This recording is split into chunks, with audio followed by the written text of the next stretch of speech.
We're going to continue where we left off yesterday, and we're looking at these 4 basic questions in any multiple linear regression model. Let's do the questions again, and the questions are: is at least one of the predictors x1 to xp useful in predicting the response? This means within a specific confidence interval, 90%, 95%, can we reject the null hypothesis that the beta, the true slope parameter is 0, at least for one predictor, at least for one?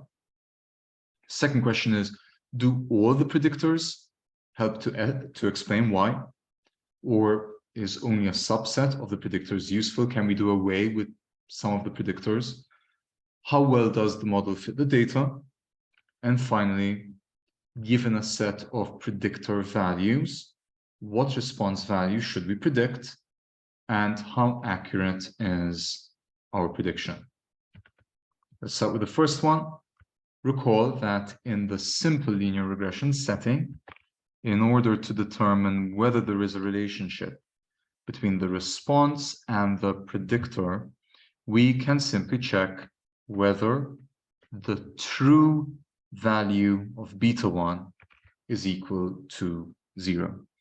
In the multiple regression setting with p predictors, we need to ask whether all of the regression coefficients are 0. That is, whether beta 1 is equal to beta 2 is equal to, all the way to beta p, all of them equal to 0. As in the simple linear regression setting, we use a hypothesis test to answer this question. We test the null hypothesis, H0, is that all the betas are 0 versus the alternative, and that would mean that there is, at the very least, one of these betas, so beta j, is non-zero. This hypothesis test is performed by computing the F statistic. We're no longer using T distribution. This instead, for reasons that the book, I would imagine, definitely doesn't go into, but it's an F distribution. We ran a couple of simulations yesterday with the F distribution. It has 2 parameters, degree of freedom 1 and degree of freedom 2. What's the calculation? It is the difference between, we just have to double check what TSS refers to. It's defined in the previous pages. The difference between TSS minus RSS scaled by P divided by RSS scaled by N minus P minus 1. What would be interesting is if P was 1, which would be like the linear regression, do we retrieve the calculation in the case where there's only one predictor? Would be interesting to see if what we did in linear regression, in simple linear regression with the T statistic, if it's a special case of this calculation over here. Whereas with simple linear regression, the TSS is defined as follows. So you're looking at kind of how far the Y observation data is from the mean of Y, squared summed over the total number of observations. RSS is what we've mentioned practically every session these past few days, where you're taking the difference of yi and yi hat, again squared and summed. if the linear model assumptions are correct, one can show that, and I think this E means the expectation, what you would expect. That you would expect, so pick a random data set, and on average, you would expect that dividing the RSS by this denominator is equal to sigma squared. Let's remind ourselves, sigma is the standard deviation of the error term of epsilon. And that provided H naught is true, so only if H naught is true, then the expectation of this is equal to sigma squared. Let's just take the book on its word. This is probably quite an easy way of deriving these. And then notice they are the numerator and the denominator of this calculation over here. So you would always expect that the expectation of the numerator is equal to sigma squared.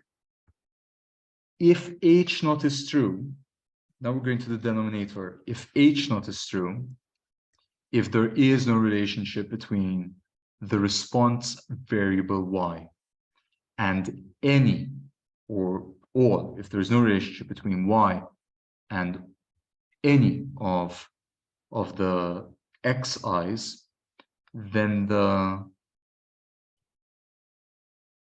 denominator is also expected on average to give you sigma squared.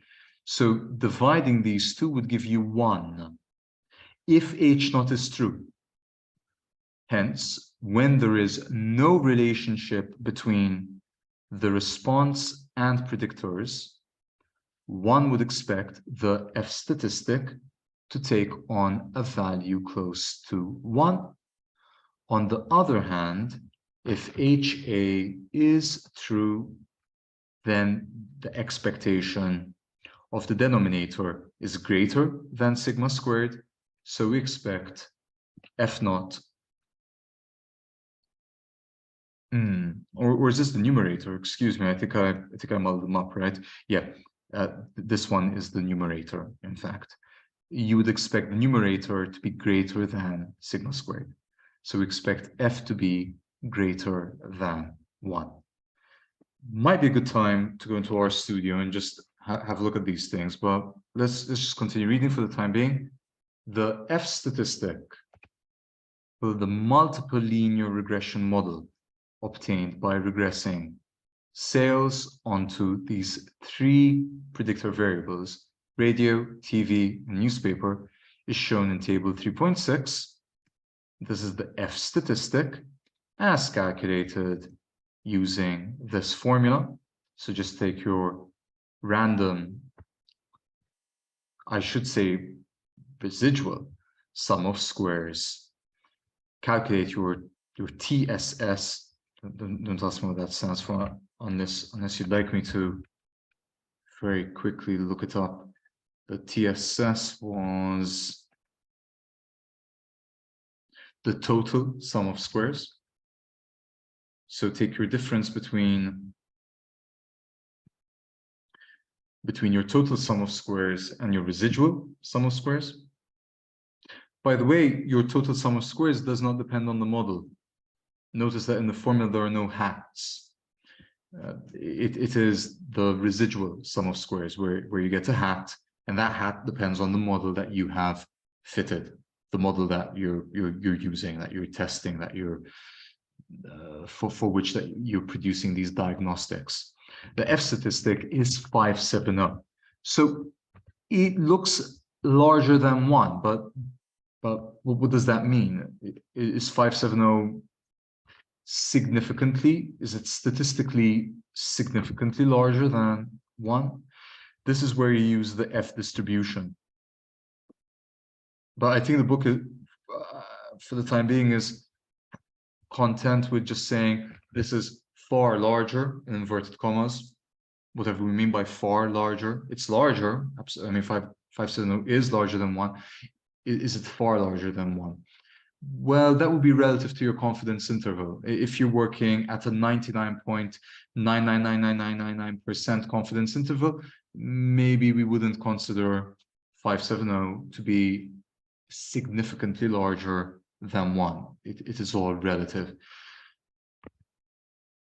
However, reading on, since this is far larger than 1, it provides compelling evidence against the null hypothesis. This is where we would say we reject the null hypothesis. In other words, the large F statistic suggests that at least one of the advertising media must be related to sales. However, what if the F statistic had been closer to 1? How large does the F statistic need to be before we can reject H0? And exactly right, how large does the F statistic need to be before we can reject H0 and conclude that there is a relationship? That would be the alternative hypothesis. It turns out that the answer depends on the values of the number of observations n and the number of predictor variables p. When n is large, an F statistic that is just a little larger than 1 might still provide evidence against H0. In contrast, a larger F statistic is needed to reject H0 if n is small. We're looking at sample sizes right over here. The more data you're allowing for, the larger your data set is, means that you're considering more of the different possibilities. And as a result, you don't need, the larger n is, that would mean that you don't need such a large F statistic to reject the null hypothesis. In contrast, a larger F statistic is needed to reject H0 if n is small. When H0 is true and the errors epsilon I have a normal distribution, the F statistic follows what we call an F distribution. And I haven't even started RStudio, but it's probably a really good idea. It takes some time to load, but we'll look at this F distribution, and let's emphasize it. Emphasize it over here. So given certain assumptions, and the assumptions are that H0 is true, as well as the errors have a normal distribution, then the F statistic should follow an F distribution. It's the entire reason why we're referring to it as an F statistic. Let's go into RStudio, and we'll just take the script over here. How do you generate like this? And let's generate 1,000 of them. And are the degrees of freedom going to be the n and the p, I wonder?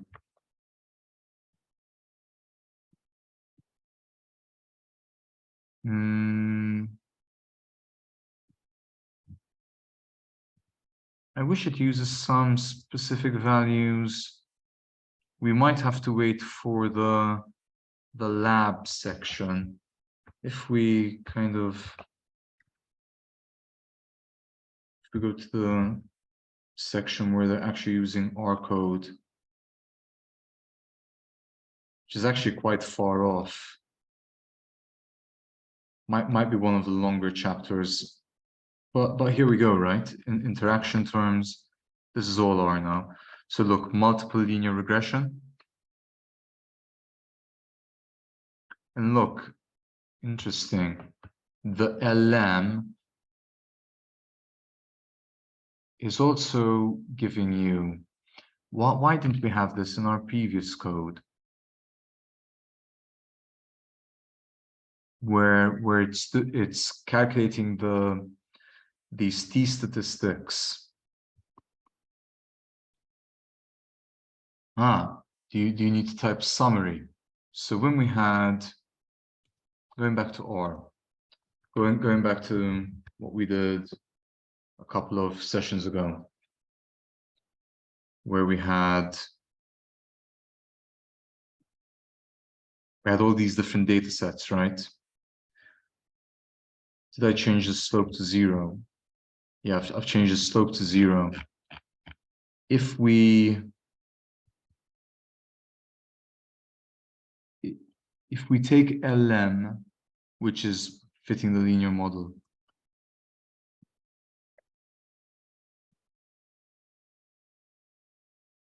and we do it, for example, for the 50th data set, which would be, K is just the Kate data set. And we call it, for example, 50th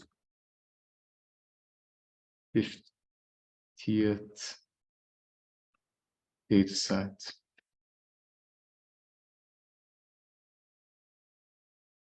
This is our intercept, this is our slope, quite close to 0. If I now type summary, 50th data set.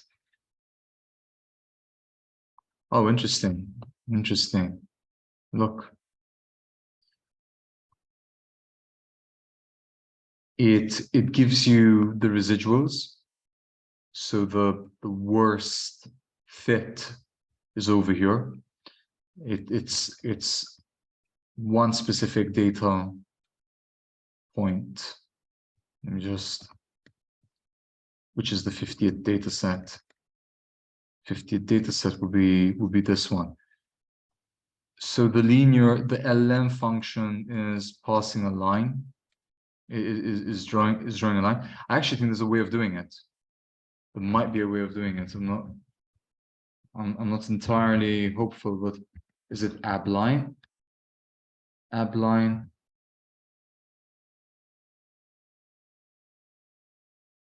Oh, look, it worked. So it's passing this line, which that's interesting. Is it really this line that? So the rest don't have it, but this one has it, because we're working just on the 50th data set. It's giving a y-intercept of 5, as you would expect, just because this is what I've started out with. A true intercept of 5 and a true slope of 0. And look. The t statistic is quite close to 0. In fact, it has a p-value of around 75%. So you would reject, you would not reject the hypothesis. What is the hypothesis? That there's actually no relationship between the predictor variable, your input variable, and the response variable y. On the other hand, over here, this is so small. This is so small. In fact, you see these asterisks, that's when it's significant. This means very significant, relatively significant, less significant, and this is what we have. We have nothing.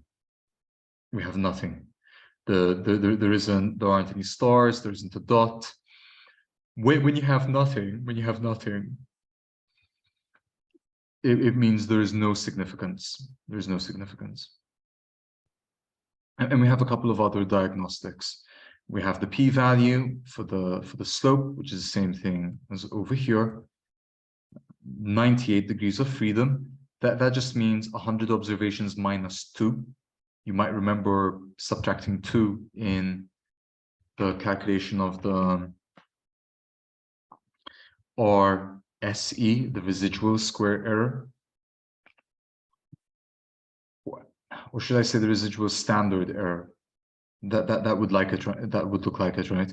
The residual standard error. This is to approximate the standard deviation within the error term. And in fact, it does quite a good job because the true standard deviation is 3. And what we have over here is, you know, to one significant figure, it is in fact 3. Now, can we do an F test? Let's see.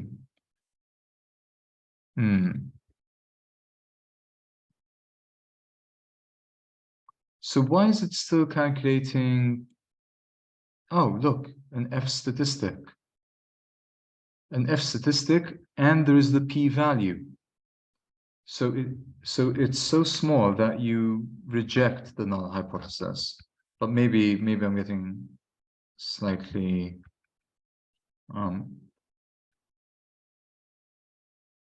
should we go back over here? So this is how we're going to answer the first question. Is at least one of the predictors useful in predicting the response? We're going to perform this calculation.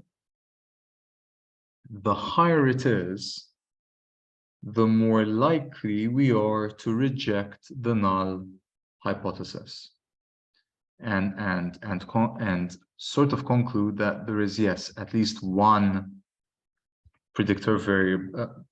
There's one predictor variable that influences the values of the response variables. Variable singular. We're only modeling one output variable. Okay. Based on this p-value, the p-value is calculated using the F distribution. Let's have a look at the F distribution. Now, which parameters to take? Unfortunately, if the book is telling us which parameters, I think it's just these two: the n and the number of predictor variables. So let's see. What if I simulate 10,000 and I say the first degree of freedom is the 200 observations and the second degree of freedom is the 3 predictor variables? Okay, and I'll do summary. Let's call this generated. And now we can say generated. Look, we have for 200 observations and 3 random and 3 predictor variables, x1, x2, x3.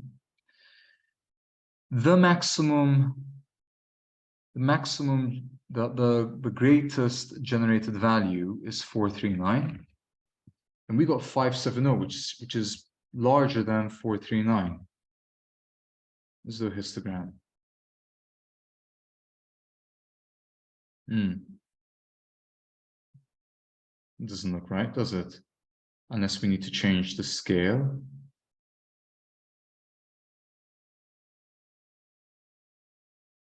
I see. Let's try breaks. So 100. Oh, okay. Look. Oh, right. So most of the data, 75% of the data, only gets until 2.47, whereas this 439 is really far out. It's very, very unlikely to get anything this high. Most of the data is clustered. They're definitely up to 75% of the generated data values are less than or equal to 2.4798. So we can say with some confidence that this 570 is a really high value it's really unlikely that the 570 is just generated by random chance. So we reject the null hypothesis.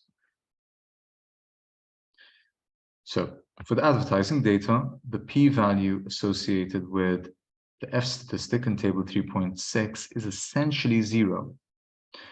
And the lower the p-value, the more likely you are to reject the null hypothesis. So we have extremely strong evidence that at least one of the media is associated with increased sales. In 3.23, and what is 3.23? This. In 3.23, we are testing H0 that all the coefficients are 0. Sometimes we want to test that a particular subset. So are we answering the second question now, perhaps?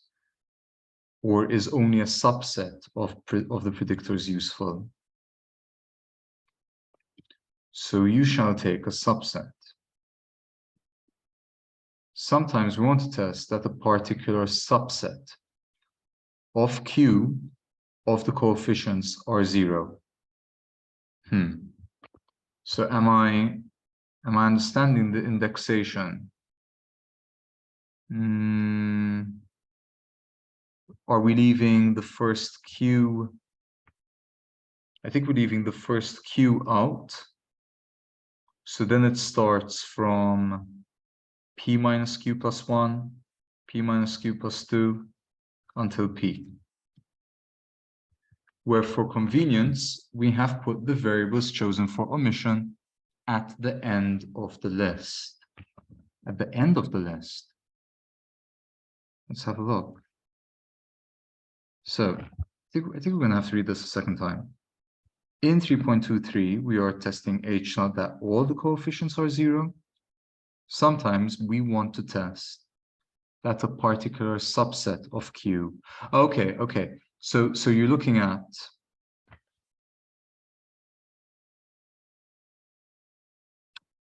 so are there Q of these?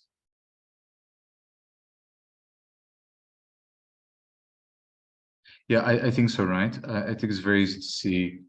So if we had, for example, 5th to 6th, 5th to 11th, that's how many items. Well, the formula is, and a lot of you, if you're not careful, your brain might try convincing you it's 11 minus 5. It's always 11 minus 5 plus 1. You can try this by counting on your fingers. So there actually 7 of them: 5th, 6th, 7th, 8th, 9th, 10th, 11th. Same thing over here. So we have the P minus Q plus 1 until the Pth. So we say P minus Q plus 1, and then I need to add the 1, just like earlier. And what do we get?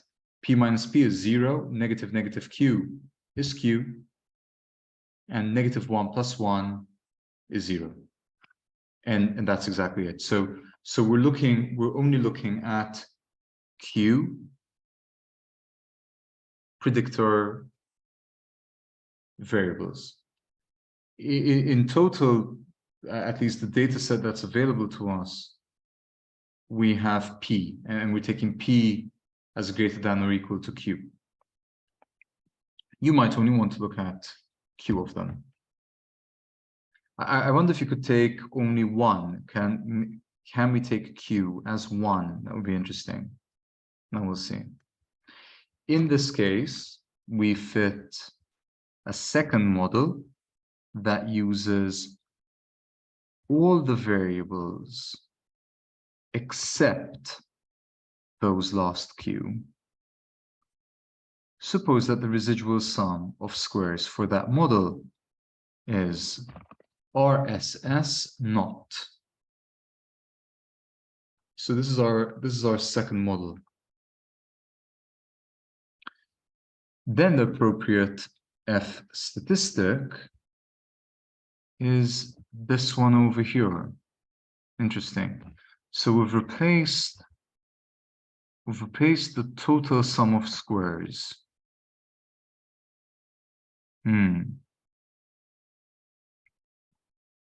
might have to put them side by side. What's interesting is that these two P's, only one of them has changed.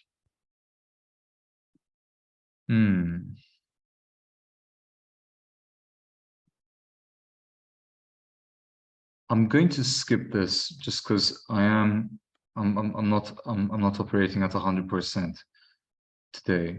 I actually had quite an engaging debate earlier with one of the actuarial societies.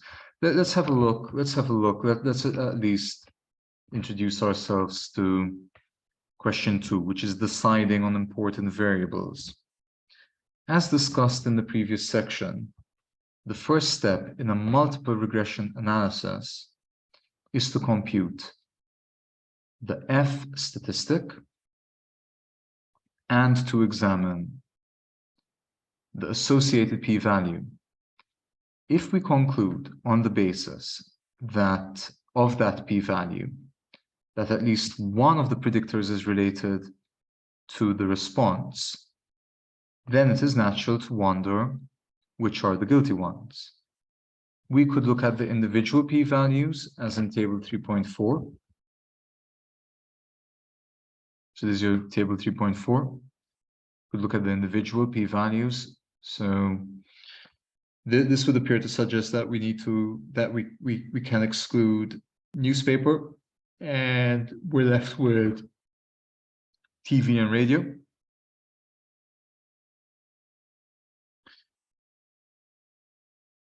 We could look at the individual p-values as in table 3.4, but as discussed, if p is large, we are likely to make some false discoveries.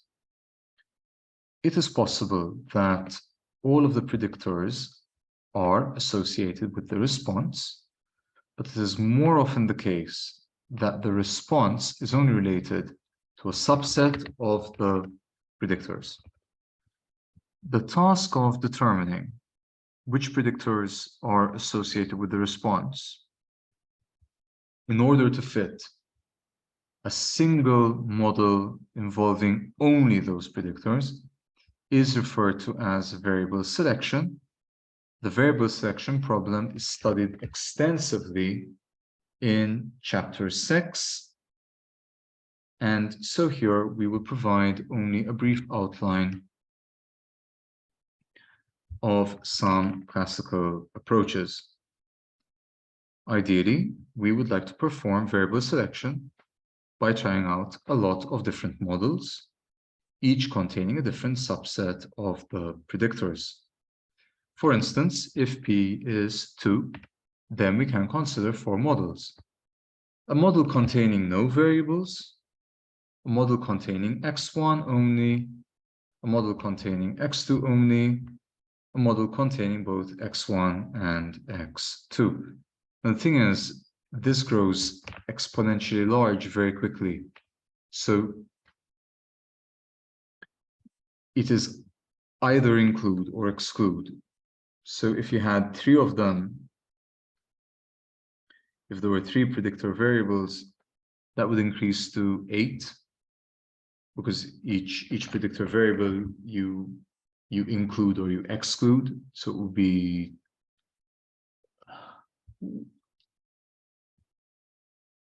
would it be 2 cubed? I think it would be 2 cubed. How do we determine which model is best? Various statistics can be used to judge the quality of a model. And these are new statistics again. So we had our T statistic, our F statistic. Now we have Mallow's CP. Never worked with it. How do I pronounce this name? This is very, very important. I think it's a khaki information criterion. best known in its abbreviated form, the AIC, and as well as these last two, Bayesian information criterion and adjusted R-squared. Having said this, look, look how it grows exponentially. They're taking the example, if your data set has 30 possible predictor variables that you may choose to include in your model, it's very difficult to do this in a brute force way. Brute force meaning first trying to model with just one of them, and then trying with another one, or with two of them, or with three of them. If you have 30 and you wanted to try each possible combination, and what do I mean by combination? Which variables to include, which variables to exclude. You include half, exclude the other half. Well, you would get, is that over 1 billion? You very quickly get many different configurations, which, well, it's just not feasible to try each one. So this is why we have these statistics. Unfortunately, there are a total of 2 to the power of p models that contain subsets of p variables. This means that even for moderate p, trying out every possible subset of the predictors is infeasible. For instance, we saw that if p is 2, that's quite manageable, isn't it? Getting to p equals 30, we must then consider these more than 1 billion models. Clearly, this is not practical. Therefore, unless p is very small, we can't consider all 2 to the power of p models, and instead we need an automated and efficient approach to choose a smaller set of models to consider. There seem to be 3 classical approaches, and I'm expecting that we're going to build on these in chapter 6. Forward selection, backward selection, and what might be a mix, a combination of forward and backward.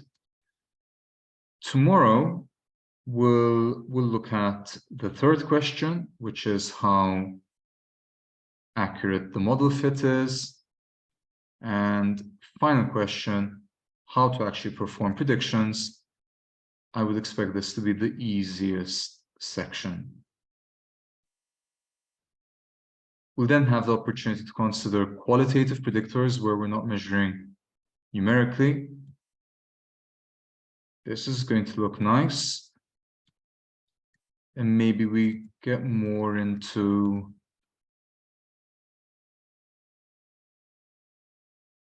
linear regression, but with qualitative data. Looks like fun, but we'll end it over here.